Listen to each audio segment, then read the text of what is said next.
안녕하십니까. IT 기술가 역사 박희근입니다. 물질의 정기적 특징을 공부할 텐데요. 소프트웨어 분야는 아주 다양합니다. 소프트웨어가 하드웨어를 제어하는 방법과 응용에 대하여 잠시 말씀드리고자 합니다. 소프트웨어가 하드웨어를 제어하는 것들에는 어떤 것들이 있을까요?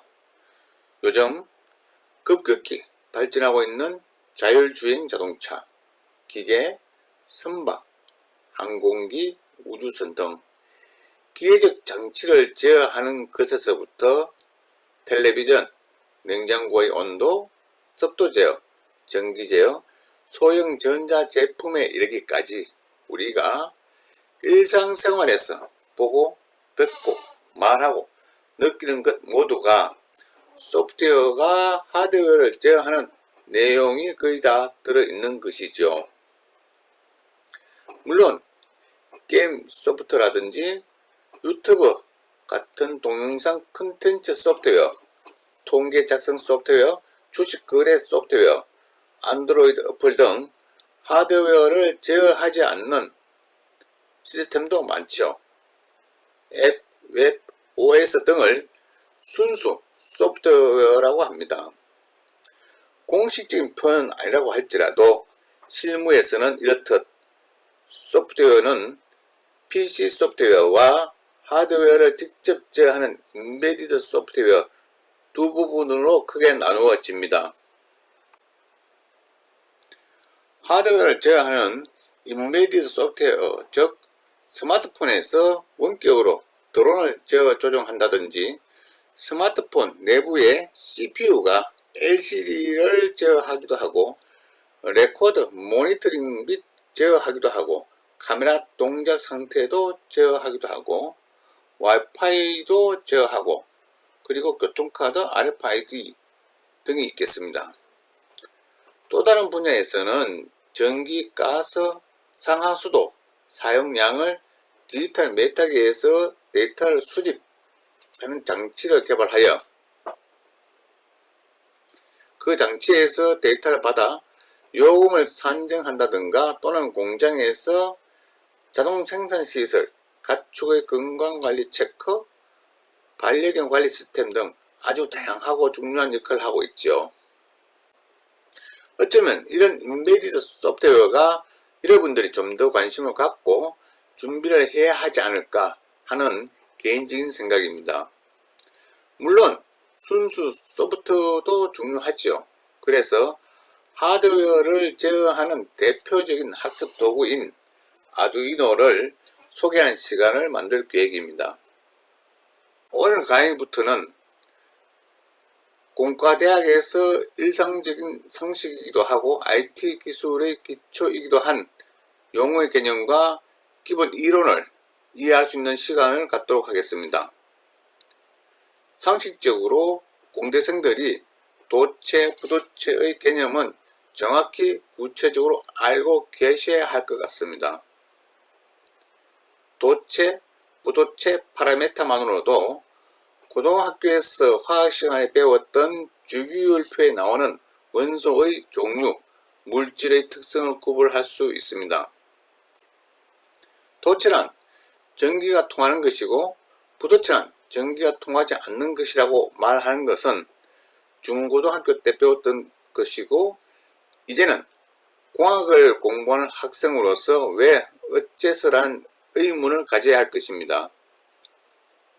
그럼 부도체는 전기, 전자, 통신에서 사용할 수 없는 것일까요? 아닙니다. 전기가 통하는 도체만큼이나 많이 사용되죠. 콘덴서를 만든다든지 배터리를 만든다든지 재련을 해야 하는 부분들이 아주 많답니다. 이 세상의 물질의 종류는 전기적 관점에서 두 종류로 구분할 수 있습니다. 그 두 종류가 도체와 부도체입니다. 여기서 여러분들은 부도체를 유전체라고 알고 계셔야 합니다. 최소한 공대생들은 더욱이 그래야만 하죠. 부도체를 유전체라고 하는 것은 전기적 특성 관점에서 부도체도 전기적 특징을 모두 갖고 있다는 것입니다.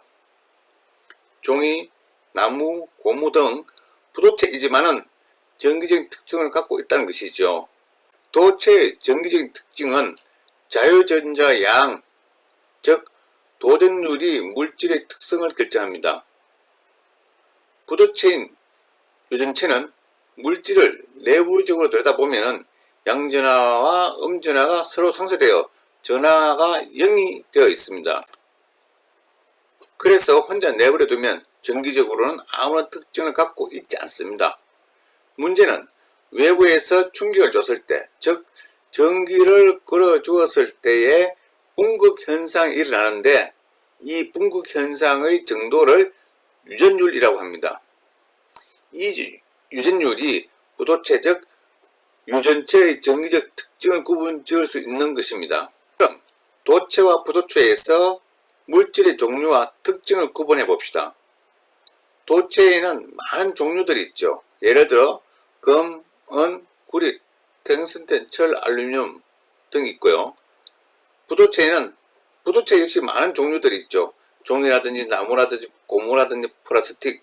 도체는 자유전자가 많으냐 적으냐가 나타내는 것이 전기적으로 구분됩니다.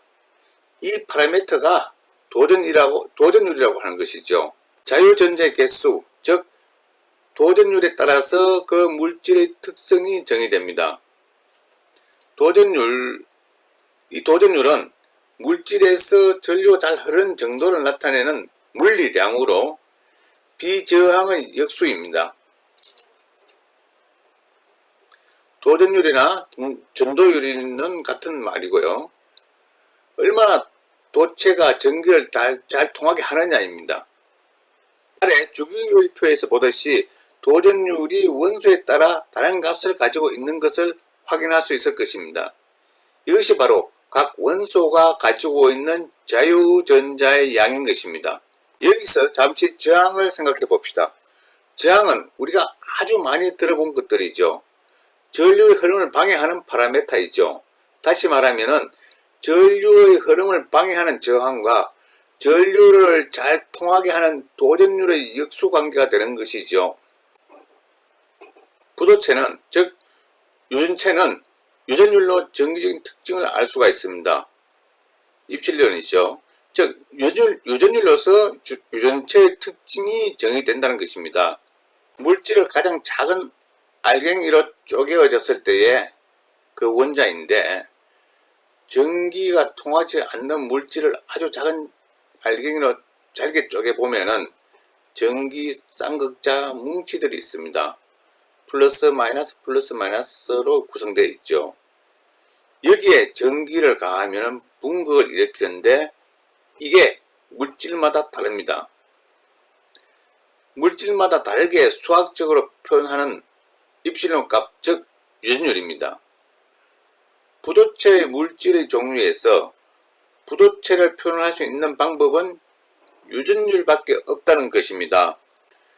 주기율표에서 도체는 도전율로 물질의 특성을 각각 구분하고 주기율표에서 부도체는 유전체의 분극 현상의 정도를 나타내는 유전율로서 물질의 특성을 구분합니다. 반도체는 도체도 유전체도 아닌 성질을 가진 물질로 만들어진 전자회로 부품입니다. 반도체는 전원체와 도체 사이의 중간 정도의 저항값을 갖고요. 반도체의 저항은 온도에 따라 감소하며 빛을 쬐면 저항도 감소하기도 합니다.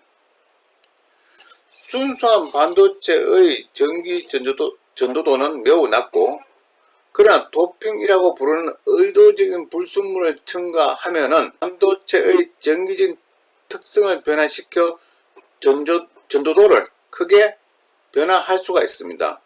반도체 물질의 원자는 최외곽에 4개의 전자를 가지는 반면 불순물 원자는 최외곽에 4개의 전자를 가집니다. 불순물은 안티몬, 비소, 인이 있을 수 있고요.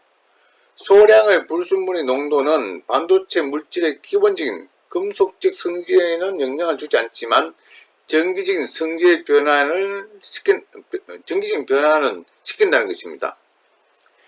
가장 널리 사용되는 반도체 물질은 실리콘 원소이고요. 실리콘은 게르마늄보다 훨씬 풍부하며 값이 싸기 때문에 실리콘을 많이 사용하고 있습니다. 실리콘은 게르마늄에 비해 높은 온도에도 반도체로서의 성질을 유지한다고 합니다. 반도체는 진선 반도체와 불순물 반도체로 나눠줄 수 있는데, 우리가 흔히 TR이라든지 다이오드라든지 P형 반도체와 N형 반도체는 불순물 반도체입니다. 이번 시간에는 물질의 성질에서 전기적 성질을 간단하게 다루었으며, 다음 시간에는 물질의 자기적 성질에 대해서 간단히 설명하고 반도체 소자에 대해서도 공부를 해보도록 하겠습니다.